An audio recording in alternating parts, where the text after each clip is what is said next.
Have you ever felt like you're just stuck in a loop, trying to make changes that never, ever stick? Well, today we're going to talk about a secret that's a total game changer.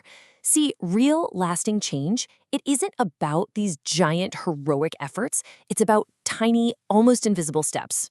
Get ready, because we're diving into the power of atomic habits. You know the drill, right? You get this huge burst of motivation. You're going to work out every single day, you're going to read more, learn a new language, whatever it is. But then, a few weeks in, that fire kind of fizzles out and you're right back where you started.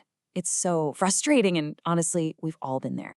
But here's the thing. What if you're not the problem? What if it has nothing to do with your willpower? The whole idea behind atomic habits is that our results in life are just a reflection of our systems, not our goals. So if you're not getting the results you want, you don't need better goals. You need a better system. Okay, so let's get into what this system thing is all about. It really starts with the surprisingly powerful math of tiny gains. We always think that massive success needs massive action, right? But the truth is, the real power, the real magic, is in these small, consistent improvements that you barely even notice day to day. 1%. That's it. It seems like nothing, doesn't it? But get this. If you get just 1% better at something every single day, by the end of the year, you'll be, wait for it, 37 times better. It's insane! That's the power of compounding, but for your habits. And that brings us to the name itself, an atomic habit.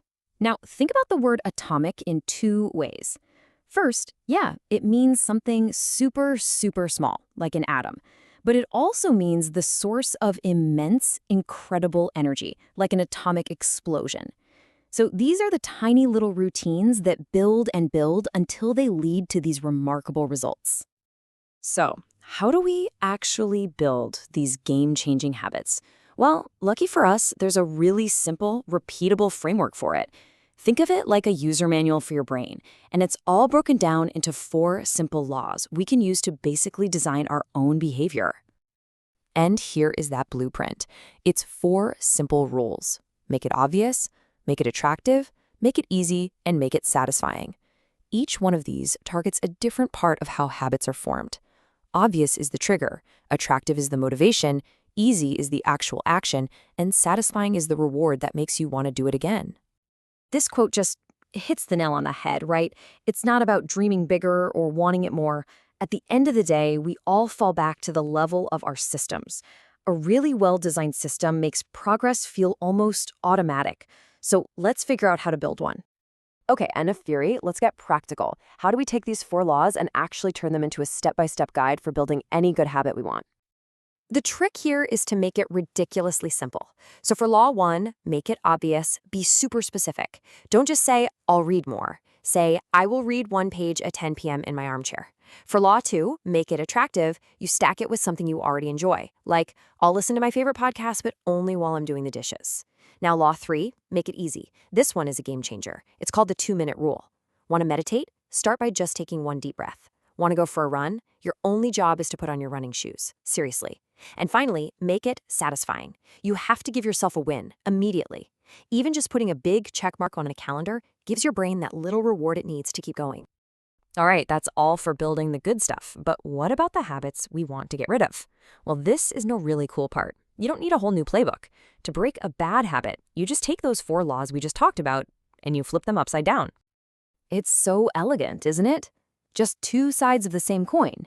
To build a good habit, you make it obvious, attractive, easy, and satisfying. So, to break a bad one, you do the exact opposite. Make it invisible, unattractive, difficult, and unsatisfying. It's the same powerful framework, just working in reverse. So let's see how this works. Say you want to stop mindlessly scrolling on your phone. To make it invisible, you leave your phone in another room. Out of sight, out of mind. To make it unattractive, you constantly remind yourself of the downside all the time and focus you're losing. To make it difficult, you add friction. Delete the apps or log out every time you use them. And to make it unsatisfying, get an accountability partner. Just telling a friend you're trying to quit adds a little social pressure that makes you not want to do it. Okay, we have covered a lot of ground. So let's just boil this all down into a super simple checklist that you can use to start making a real change, like right now. So here's what you got to remember. First, Forget about your goals for a minute and focus on your systems. Second, just aim to be 1% better every day. Remember those 4 laws for building good habits and their opposites for breaking the bad ones. And maybe the most important rule of all, start so small you can't possibly say no. Start with a habit that takes less than 2 minutes. And that really brings us to the most important question. This isn't about redesigning your entire life in one weekend. It's about taking one tiny atomic step forward. So I'll leave you with this. What is the 1% change you can make today?